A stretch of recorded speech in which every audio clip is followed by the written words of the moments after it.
Bonjour et bienvenue sur Métro Boulot Finito, le podcast qui veut en finir avec la routine métro boulot dodo et vous sortir du mode pilote automatique au travail, comme dans la vie.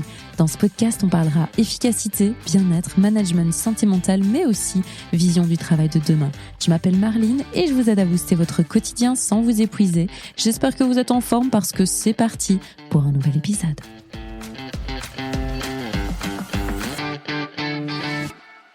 Bonjour, j'espère que vous allez bien. Bienvenue pour le Maïeko Talks du mois. Qui dit Maïeko Talks dit que je ne suis plus toute seule au micro du podcast. Et ce mois-ci, j'accueille Nicolas Finet qui est CEO de Sortlist. Bonjour Nicolas. Salut Marline.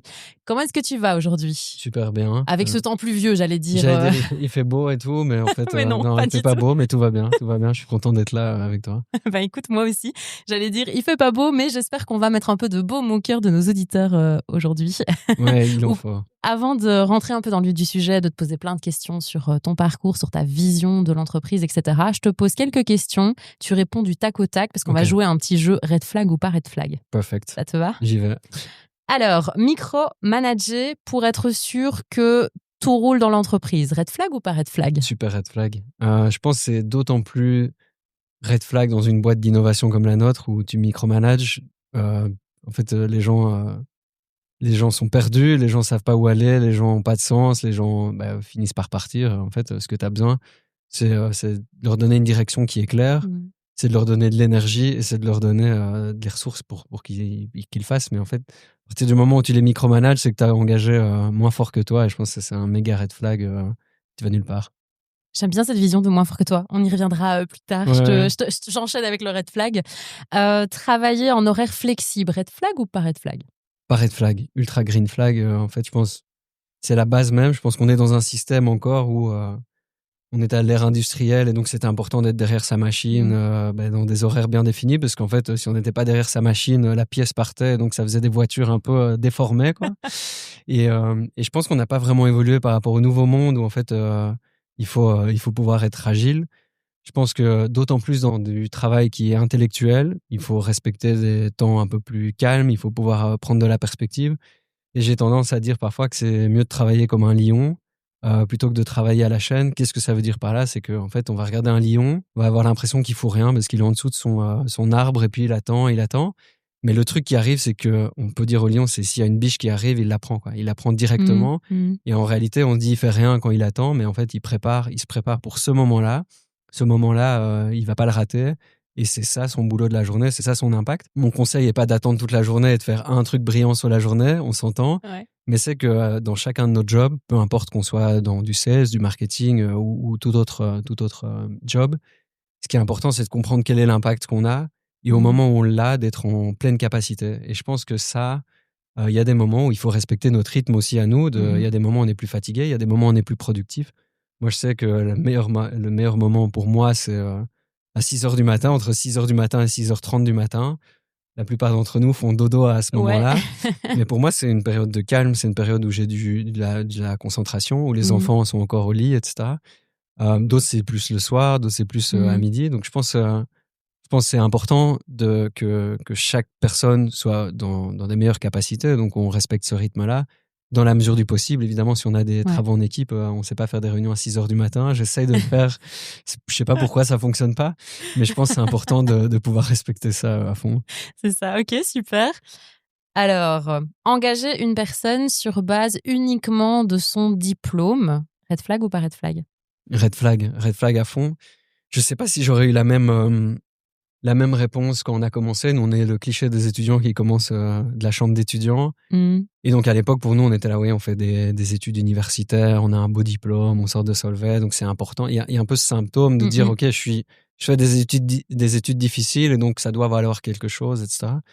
Je pense que ce qu'on se rend compte avec le temps, c'est que le diplôme, c'est à un moment T le résultat d'un travail qui, certes, a été difficile, certes, a demandé des engagements, etc., mais ça s'arrête à un moment X. Moi, ce que je pense maintenant, c'est que nous, on a créé ça il y a un peu plus de 10 ans. Ça fait 10 ans depuis le diplôme. La plupart de tes auditeurs, peut-être ça fait 20 ans depuis le diplôme, 30 ans, 40, etc. Je pense que ce qui est beaucoup plus important, c'est qu'est-ce qu'on fait tous les jours, quelle est la vision qu'on a derrière, quel est le travail et l'intensité qu'on a. et surtout de combler avec une zone d'énergie, une zone de génie qu'on a en nous. Et à partir du moment où on mixe le travail, la zone de génie, qui demande pas mal d'introspection, on aura beaucoup plus de diplômes que d'être assis à l'université à un moment T. Et il y a un point sur le diplôme, je vais revenir là-dessus. Souvent, c'est défini à un moment dans le calendrier où on était avec ses parents ou avec ses copains, on était dans la file de l'université. On faisait un pas à gauche, on était en philo, on faisait un pas à droite, on était en médecine. Et c'était ce moment-là, au moment de faire le pas à gauche ou le pas à droite, qui est censé définir notre carrière. Et moi, je pense que c'est un énorme red flag. Il y a beaucoup de gens qui tombent dans ce piège-là. Moi, je le vois dans l'entreprise. En fait, ça m'amène des signes, mais c'est pas ça qui me bloque. Et donc, énorme red flag là-dessus. Ok, super. En fait, j'ai plein de questions, mais je me dis non, Marlene, parce que sinon tu vas partir dans tous les sens. Ouais. On est là demain encore. Ouais, n'hésite pas à me couper aussi parce que donc ça ne va pas. Partir. Mais non, j'adore. Dernière petite question, red flag par red flag. Utiliser le terme ressources humaines quand on parle de ses collaborateurs. Red flag ou pas red flag? Plutôt red flag. Il y a ressources humaines, mais moi, il y a un autre truc, c'est gestion des ressources humaines. Alors là, il y a un truc. Là, on est dans un méga red flag parce qu'il y a la gestion, il y a gérer les gens. Enfin, il y a un truc qui est très paternaliste là-dessus. Je pense que ressources aussi, c'est très objet comme ça. Mais ça a le mérite de parler d'humain. Donc en fait, c'est pour ça qu'il y a l'humain qui est mentionné au moins. Ouais. Moi, j'ai tendance à parler de people, parce que c'est très franglais.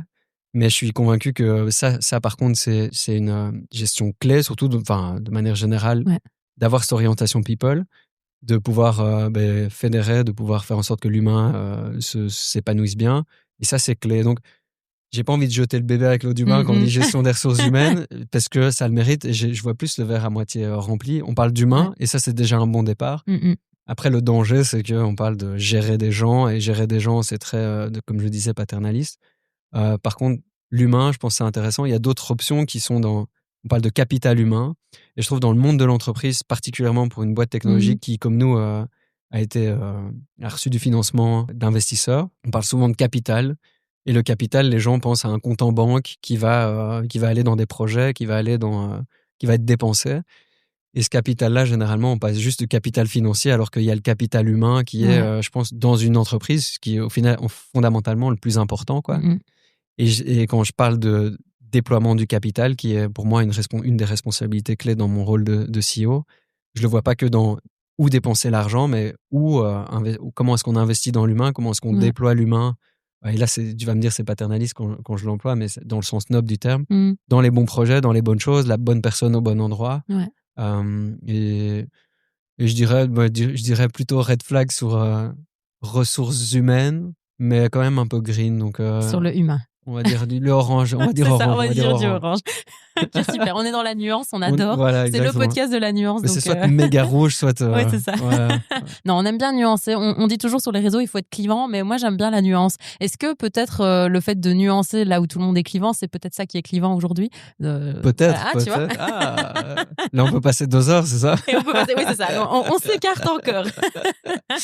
Donc maintenant que tu nous as fait un petit peu un red flag par red flag super introductif que j'ai adoré et qui m'a donné encore 1 milliard de questions à te poser, mais je me dis, allez, on se concentre. D'abord, t'en as parlé un petit peu de Sortlist, mais à demi-mot, donc est-ce que tu peux un petit peu nous expliquer concrètement ce que vous faites au day-to-day chez Sortlist? Et puis toi, du coup, Nicolas, qui tu es aussi un petit peu? Ouais, on va commencer par la boîte de manière générale. C'est une boîte qu'on a créée un peu plus de 10 ans. Je disais, c'est le cliché de la boîte qui se lance dans la chambre d'étudiants. Et elle part d'un constat simple qui est qu'en fait, aujourd'hui, les boîtes sont composées de beaucoup de talents. Il y a des boîtes qui sont expertes dans leur domaine, etc.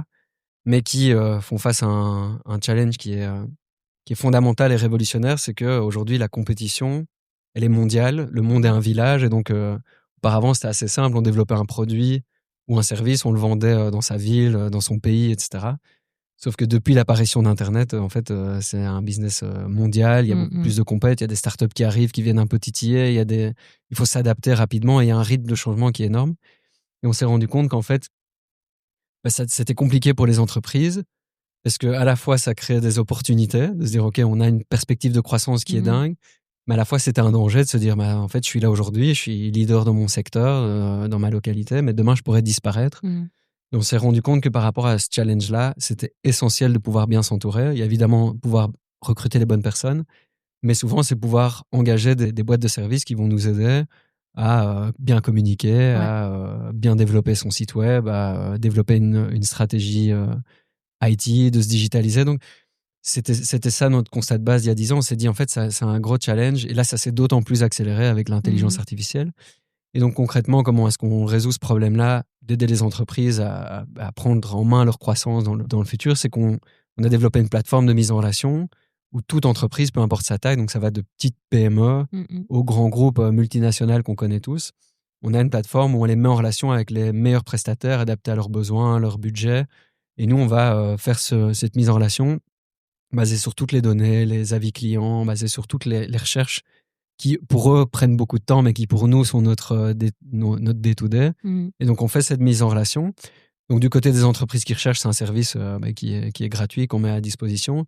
Et de l'autre côté, on a beaucoup d'agences, des prestataires de services à qui on offre un service où on leur trouve des clients. Et depuis peu, on leur crée des outils qui leur permet, basés sur l'intelligence artificielle, de trouver, OK, où est mon prochain client, comment est-ce que je les approche, de lancer des campagnes pour les trouver, etc. Et donc, c'est vraiment l'idée, c'est on fait le match entre des gens qui sont à la recherche de services et des prestataires de services qui sont, eux, à la recherche de nouvelles solutions. Et donc, ça, c'est une boîte qu'on a créée dans la chambre d'étudiants il y a 10 ans, comme je disais, qui aujourd'hui a pas mal grandi. On fait ce que je viens d'expliquer dans plus d'une centaine de pays.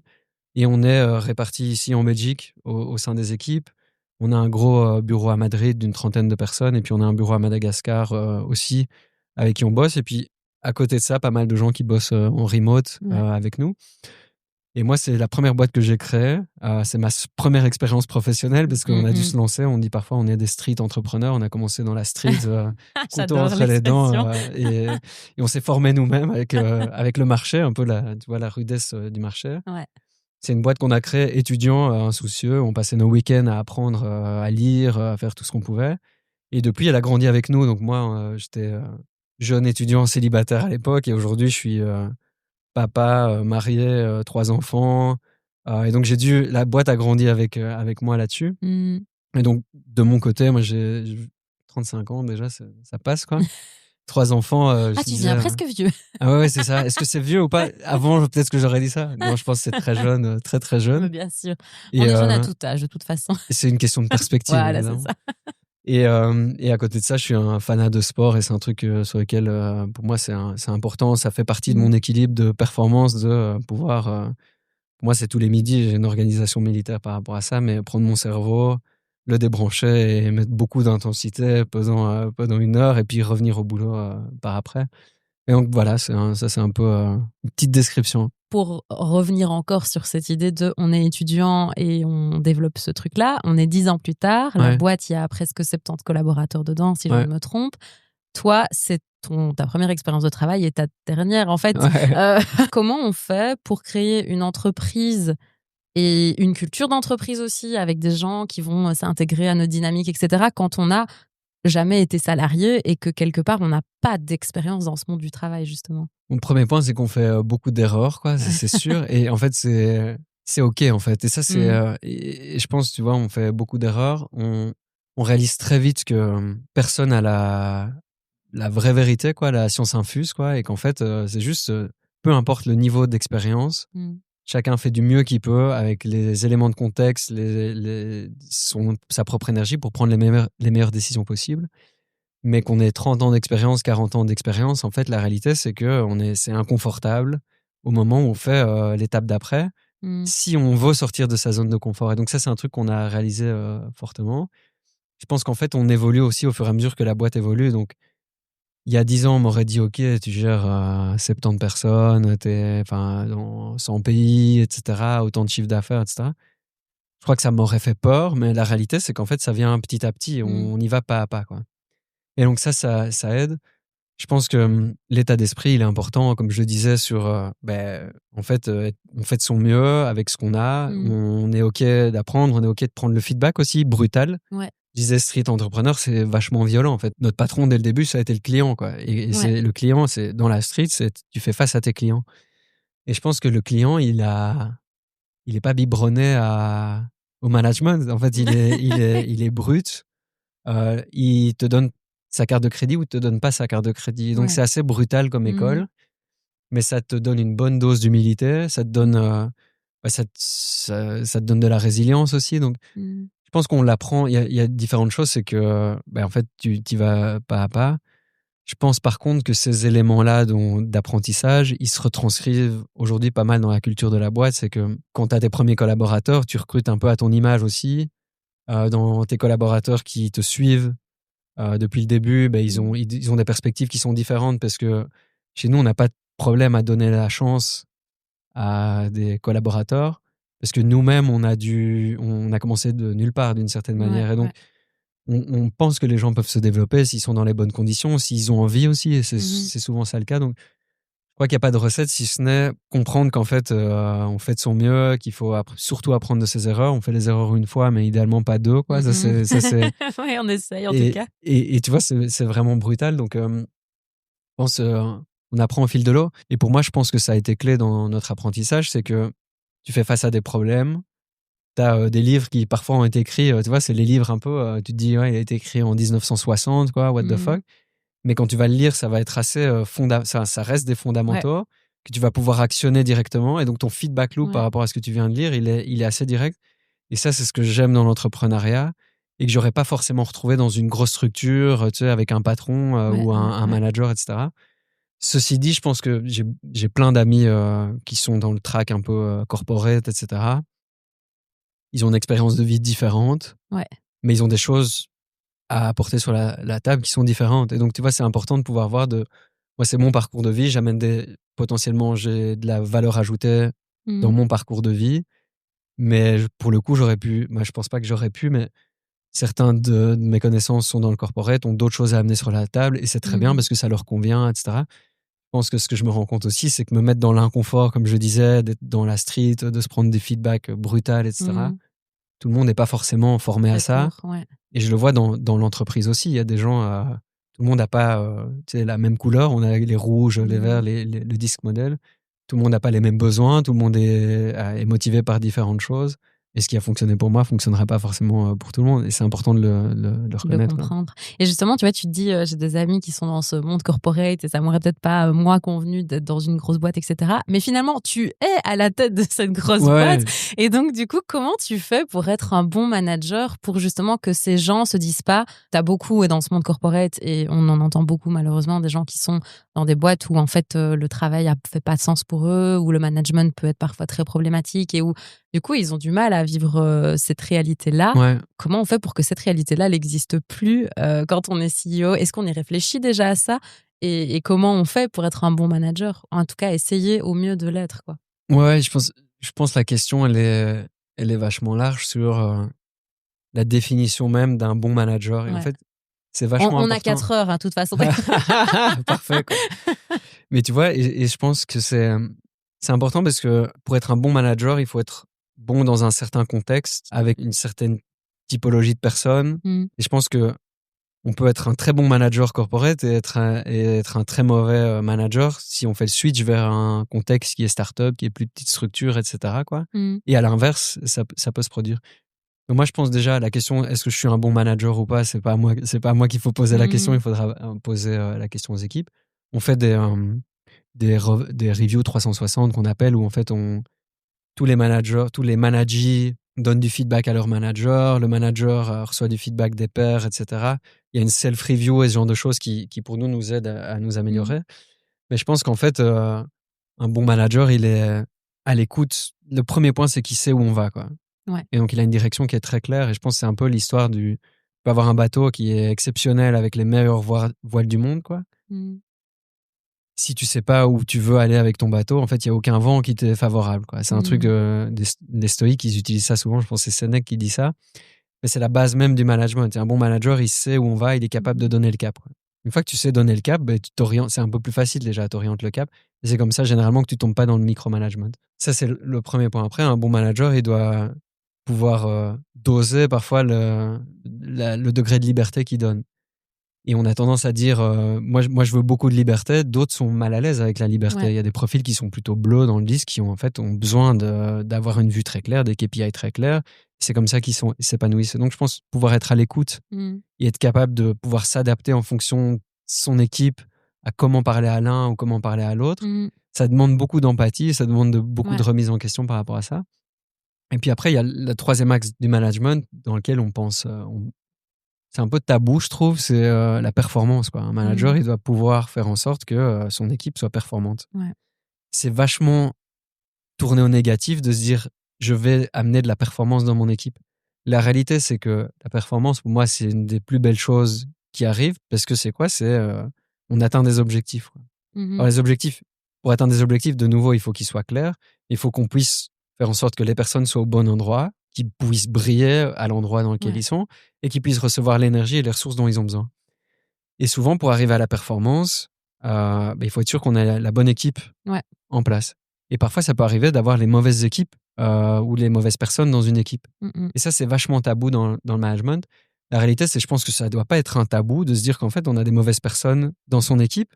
Parce que pourquoi est-ce qu'on pense que c'est un tabou? Parce qu'on se dit souvent c'est le manager qui a décidé qu'une personne n'était pas la bonne personne dans son équipe. La réalité, c'est qu'en fait, c'est une relation et donc la relation, elle va dans les deux sens. Ouais. Souvent, en fait, si le manager est pas content de quelqu'un dans son équipe, la personne dans l'équipe le ressent, est pas en train de briller, est en train de se dire mais en fait, je suis pas au bon endroit, etc.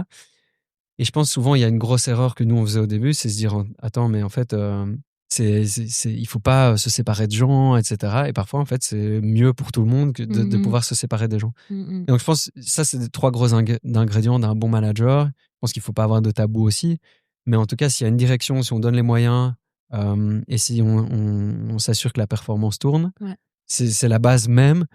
Et en fait, il n'y a pas de secret. On parlait de l'humain tout à l'heure. En fait, pour que ça fonctionne, tu peux pas le faire sans humain, quoi. Et donc, c'est ça, parfois, tu te dis, OK, il y a des gens qui pensent pouvoir atteindre la performance sans l'humain.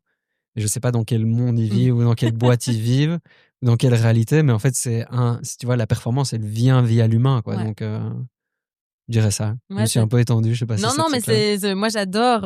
Et effectivement, je suis d'accord avec toi sur ce côté performance. Parfois, en fait, justement, quand on parle de bien-être humain, on se dit c'est la performance qui peut aussi détruire des vies parce que quand tu vas vraiment à l'excès de performance, tu te retrouves à terre à un moment donné, littéralement, malheureusement. Et ça, c'est une réalité aussi pour beaucoup de gens, l'épuisement professionnel, malheureusement. Mais effectivement, sans performance, t'as pas d'entreprise et sans entreprise, t'as pas d'argent fin du mois non plus. Donc, il y a ce truc à trouver et c'est, je pense, une question de curseur et d'équilibre entre cette performance et cet humain et d'arriver à mettre, et comme tu le disais, les bonnes personnes aux bons endroits. Et puis aussi comme on le disait en introduction, de comprendre qu'on a aussi des niveaux d'énergie qui fluctuent puisqu'on n'est pas des machines, qu'on est des humains et de se dire comment est-ce qu'on fait pour concilier ça. Est-ce que tu dirais que c'est difficile de gérer l'humain quand tu as 70 personnes, par exemple? Est-ce que c'est compliqué de faire Est-ce que tu dois un peu faire du cas par cas et en même temps, tu as envie d'avoir un cadre qui est un peu similaire à tout le monde? C'est quoi ta posture par rapport à ça? Mais en fait, au fur et à mesure qu'on grandit, on se structure aussi avec des managers qu'on essaie d'empower aussi. Il y a un élément de contexte, c'est que je disais il faut engager meilleur que soi, etc. J'aime beaucoup cette vision d'ailleurs. Et je pense qu'on l'oublie, tu vois, souvent. Ouais. Et nous, par exemple, on vient de recruter un nouveau Chief People. On a la particularité, c'est que le People est dans le comité de direction. Et donc, on a 5 personnes dans le comité de direction, dont People fait partie intégrante. Cette personne qu'on a recrutée, elle est meilleure que moi sur la gestion, je parlais de gestion de ressources humaines, mais dans l'aspect People, parce que il y a des gens qui brillent au moment où ils doivent pouvoir lire des non-dits, où ils doivent pouvoir comprendre les vraies motivations, au moment où il faut pouvoir donner un feedback direct d'une manière qui résonne, quoi, sans être brutal, etc. C'est ça. Et donc, je pense que pour moi, c'est important de pouvoir, tu vois, d'être bien entouré. Et il y a des gens qui ont juste une zone de génie qui est différente. Moi, je pense que, je dirais pas que je suis mauvais là-dedans, mais en tout cas, j'en ai fait un facteur clé et j'ai trouvé meilleur que moi pour gérer ces aspects-là. Et là-dessus, ça passe par, tu vois, il y a beaucoup de bon sens, quoi. Et je dirais, il y a surtout, et moi, ce qui m'a plu dans le profil chez nous en Chief People, c'est que cette personne gère le people d'une manière qui est très similaire à notre développement produit. Et en fait, qu'est-ce que ça veut dire concrètement? C'est qu'il y a beaucoup de RH, de direction people, qui ont été formés en entreprise, qui ont été formés dans plein de formations, qui ont fait, qui sont des machines d'apprentissage de théorie, quoi, des frameworks, tu vois, les trucs, etc. Et qui arrivent avec des méthodologies et qui vont implémenter une méthodologie dans une organisation, quoi. Et donc, une méthodologie, c'est vachement rigide. Il y a des cases, Et on va parfois essayer, en fait, de faire rentrer un carré dans un triangle. On va buter, en fait, et on va essayer, parce que la théorie a dit ça. Et moi, ce que je trouve, peut-être que c'est lié à notre structure, c'est que j'ai beaucoup plus une approche produit, dans la mesure où, en fait, un développeur produit, il va faire en sorte de développer le meilleur produit pour les clients. Ça veut dire quoi? Ça veut dire qu'il faut les écouter, mais ça veut dire qu'il ne faut pas passer 2 ans à essayer de développer un produit et puis le mettre sur le marché. Il faut constamment être à l'écoute, faire une première itération, avoir un premier tour. Est-ce que ça fonctionne ici? Est-ce qu'il ne faut pas l'adapter? Est-ce que ça fonctionne pour ce client-là, mais peut-être pas sur un autre, etc.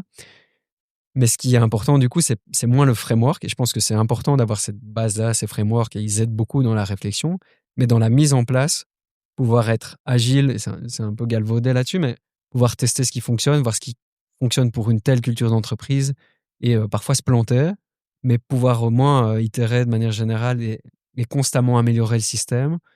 Pour moi, c'est une philosophie qui m'a plu dans le recrutement qu'on a là, et qui est clé, parce que oui, en fait, dans un environnement multiculturel, parfois, en fait, gérer des sales internationaux à Madrid, c'est peut-être très différent de gérer des customer success à Madagascar qu'une équipe de développeurs en Belgique qui ont des besoins différents, etc. Et donc, quand tu es dans un framework, tu es peut-être trop enfermé. Et je pense qu'en fait, je ne veux pas clasher sur ces frameworks-là, mais je pense qu'ils apportent énormément de valeur, mais parfois, il faut un peu perdre ce bon sens, ce côté un peu agile de vraiment revenir aux fondamentaux qui sont: je dois faire grandir une organisation, développer l'humain, et c'est ça le plus important et pas le framework. Et je trouve qu'en fait, parfois, on devient un peu dogmatique sur l'un ou l'autre framework. Tu parlais tout à l'heure d'organisation militaire. Ouais. Toi, tu es du coup père de famille aussi. Tu es CEO d'une boîte. Ouais. C'est quoi cette organisation militaire qui te permet de gérer ton équilibre entre cette vie privée et cette vie professionnelle, justement? Ouais, c'est aussi en itération, tu vois, comme je le disais. Je pense en fait, de nouveau, c'est savoir les priorités. Tu vois, pour moi, la priorité numéro 1, elle reste la famille, les enfants, la relation que j'ai avec ma femme aussi. C'est un pilier. Le business, il peut aller mal, il peut aller bien.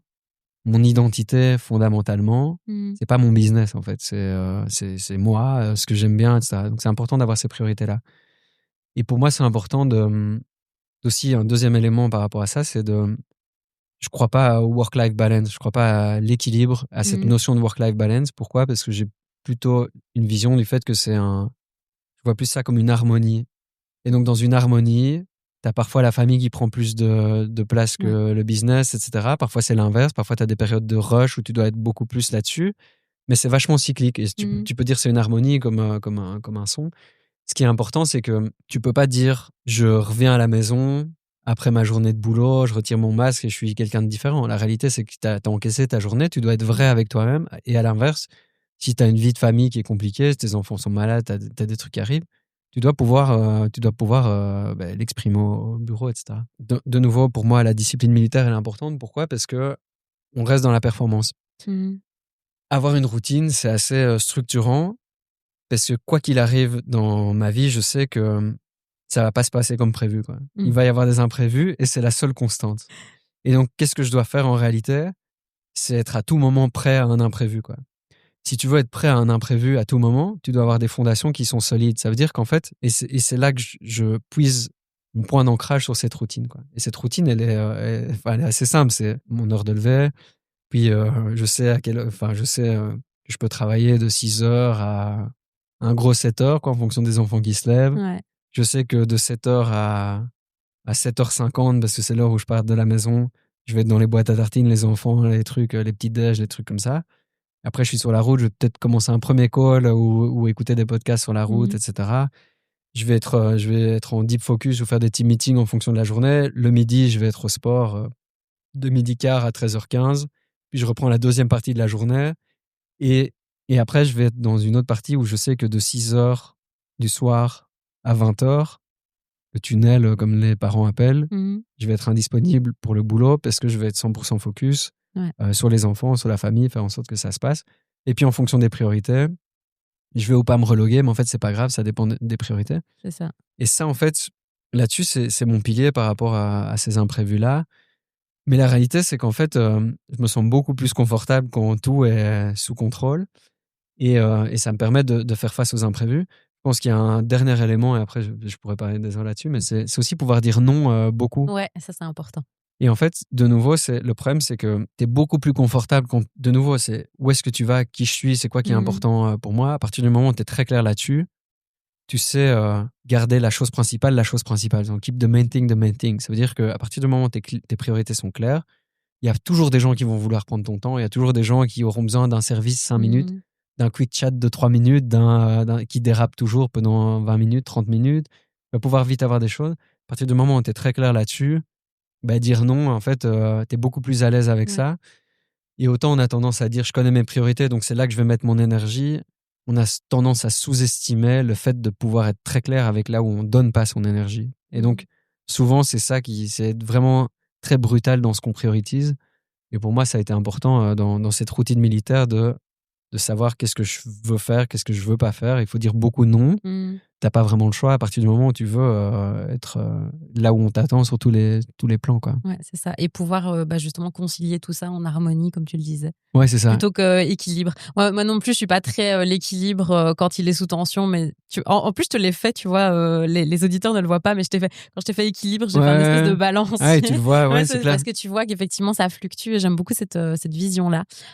Nicolas, le temps file. On a un peu débordé d'ailleurs, mais c'est pas grave. Ça m'étonne pas, ça fait désolé. Non, mais c'est pas grave, c'est parce que c'était intéressant. Donc voilà, nos auditeurs auront quelques petites minutes en plus. Dernière petite question, qui est la question signature du podcast que je pose à tous les invités. C'est justement dans ce monde qui change tout le temps et qui est très très fluctuant aujourd'hui, qui est parfois un peu anxiogène, on va pas se mentir. À quoi devrait, selon toi, ressembler le travail de demain pour qu'on y soit tous épanouis et qu'il soit durable tant pour l'entreprise que pour les humains qui en font partie? C'est une vaste question, je pense. En fait, et on n'a plus 4 heures. Hein. On a plus 4 heures, je pense. Du monde de l'entreprise, de manière générale, en fait, il y a un gros truc qu'il faut changer, c'est le rapport de force, quoi. Et souvent, on a l'impression, c'est que l'entreprise a le pouvoir, quoi. C'est l'entreprise qui va engager, c'est l'entreprise qui paye les salaires, c'est l'entreprise qui a droit de vie ou quasi droit de vie ou de mort. Et parfois, tu vois, on parle des burn-out, des trucs. Moi, quand je vois les chiffres de malades de longue durée, c'est un truc de malade. En fait, à chaque fois, je suis choqué littéralement, effectivement. Et je suis choqué là-dessus. Et je pense qu'il y a une conception qui est liée au rapport de force, de dire c'est l'employeur qui a le pouvoir. Ça mène à quoi? Ça mène en fait à beaucoup de travailleurs, beaucoup de collaborateurs, beaucoup d'humains au final, qui en fait se mettent jamais en priorité d'une certaine manière, qui vont jamais se poser les questions fondamentales de qui je suis, qu'est-ce qui m'anime, quelles sont les compétences que j'ai ou que j'ai envie de développer. Et les deux sont importants, qui fait que quand je travaille, je suis dans ma zone de génie. Et en fait, j'ai pas l'impression de travailler. Pour les autres, c'est du travail parce que je fournis de la valeur. Mais pour moi, j'ai l'impression qu'en fait, je joue. Et en fait, tu vois, ça peut être... j'adore parler à des clients et en fait, je vois pas le temps passer parce qu'en fait, je les aide à résoudre des problèmes. Et je pense que à partir du moment où on sait ça, on est OK avec le fait que parfois, en fait, une entreprise ne nous convient pas, quoi. Et c'est OK. En fait, il y a beaucoup d'entreprises, il y a beaucoup de carrières différentes. Et souvent, on est soit prisonnier d'une carrière existante et on n'ose plus bouger, soit on arrive en entreprise, on veut tellement avoir le job qu'on oublie de se poser la question de est-ce que ça nous convient, quoi. Et donc, on tombe dans le piège, on se tend un piège à nous-mêmes et on tombe dedans. Et je trouve qu'on oublie beaucoup ça. Et pour moi, le futur du monde du travail, c'est cette dimension de matchmaking. Il faut qu'il y ait match entre l'employeur et l'employé d'une certaine manière, qu'il y ait un alignement sur les valeurs, qu'il y ait un alignement sur cette fameuse zone de génie. Est-ce qu'on me donne les ressources dont j'ai besoin pour briller? Est-ce que je suis dans des bonnes conditions pour donner le meilleur de moi-même? Est-ce que au final, à la fin de la journée, si je prends mes 15 derniers jours, mes 3 dernières semaines, est-ce que j'ai envie de rebobiner ma journée ou est-ce que j'ai envie de la supprimer, quoi? Quand on fait cet exercice-là, moi, je rêve d'un monde du travail où chacun puisse se dire, en fait, j'ai envie de rebobiner ma journée. Ça ne veut pas dire que c'est facile. Si c'est difficile, on sait pourquoi on le fait et on a le goût à l'effort. Moi, quand je fais un entraînement intense, comme je disais, sur le temps de midi, je souffre. Mais en fait, je kiffe parce que je sais pourquoi je le fais. Ça me donne envie. Et donc, c'est pas incompatible avec le fait que ce soit difficile. Par contre, on sait pourquoi on le fait, on adore le faire, etc. Donc, moi, je pense que À partir du moment où tout le monde se met plus dans cette optique de matchmaking et qu'on arrête ce rapport de force, le monde du travail, il peut que être beau. J'adore. Et allez, Marlene, on clôture après. Mais justement, est-ce que tu crois que ce rapport de force, parce qu'aujourd'hui, t'as quand même ce truc de tension aussi de pas assez de jobs pour pouvoir mettre 100% de la Belgique à l'emploi. Ça, c'est aussi une réalité. Donc, est-ce que justement, tu crois qu'il n'y a pas des gens qui ont peur de ce matchmaking? Enfin, oui, je sais que je suis pas bien dans l'entreprise, mais en fait, j'ai pas le choix, entre guillemets. Et donc, il y a aussi une grosse part de responsabilité de l'entreprise à changer pour pouvoir faire ce matchmaking, j'imagine. Je pense, de nouveau, c'est dans les deux sens. Hein, tu vois, les entreprises, elles doivent pouvoir s'adapter à leurs talents aussi pour qu'ils partent pas au final. Tu vois, et en fait, il y a des talents qui peuvent être brillants, mais qui sont pas heureux non plus. Donc, l'entreprise doit pouvoir s'adapter certainement. Et je crois que ça va dans les deux sens. Je pense que c'est pas toujours facile. Conceptuellement, ce que je viens de raconter, ça a du sens. Et c'est vrai que tu as la contrainte ou tu as la pression, tu as ta fin de mois, tu as les trucs qui arrivent, etc. Et parfois, c'est épuisant de faire cette introspection. Mais en tout cas, je pense qu'en faire une priorité, que ça se passe tout de suite ou pas, c'est important. Et le plus gros danger, c'est qu'en fait, on se dise on n'est pas bien, on ne le priorise pas. Ça peut être une réflexion de 20 minutes par jour, comme je disais, ou 10 minutes. Mais si ça ne se fait pas, on arrivera à 0 minutes à la fin de 10 ans d'avoir pensé à qui je suis, qu'est-ce que j'ai besoin.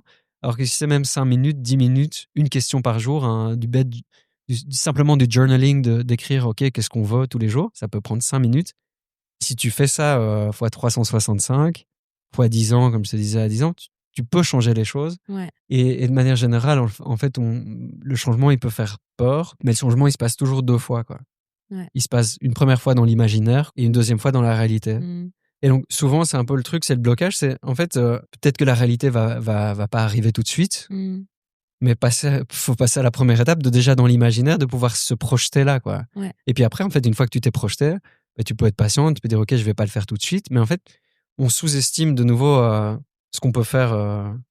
On surestime ce qu'on peut faire en une journée, on sous-estime ce qu'on peut faire en 10 ans, quoi. Et je pense que c'est un travail qui est plus long terme. Je pense que c'est pas facile, mais c'est pas facile non plus d'être dans un job où on se pose pas la question et de se retrouver 10 ans plus tard, quoi. Clairement, ça, et en fait, c'est même plus difficile, quoi. Nicolas, merci beaucoup. J'ai encore plein de questions, mais on va s'arrêter là parce que sinon on va faire 2 heures de podcast, ça va plus aller. Nicolas, merci beaucoup d'avoir été au micro du podcast. C'était un plaisir de te découvrir et d'échanger un petit peu sur ta vision du travail. J'espère que tu as passé un bon moment aussi. À fond. De toute façon, tu as intérêt à dire oui. Ouais, et désolé, de toute façon, je peux m'emporter et tout, donc tu fais bien de me... Heureusement qu'il y a un timing, sinon... Déjà, je me demande si tout le monde est arrivé jusqu'à la fin ou pas, quoi. On va faire en sorte on que verra. oui. On verra. On va faire en sorte que oui. Je suis ouvert au feedback, comme je disais. On lance les paris, c'est ça. On lance les paris. Qui est arrivé à la fin de cet épisode nous le dira. Envoyez un message. C'est ça, envoyez un message. Un commentaire. Une note 5 étoiles, si vous êtes arrivé. Une note 5 étoiles, c'est bien. Mais c'est super, tu fais la pub pour du le podcast. Le marketeur. Le marketeur en toi qui a parlé. Voilà. Super. Nicolas, merci beaucoup. Merci à toi. Et pour tous nos auditeurs, j'espère que vous êtes arrivés au bout de cet épisode, comme on le disait, que ça a été agréable pour vous. Et on se retrouve, nous, la semaine prochaine pour un nouvel épisode. Prenez bien soin de vous.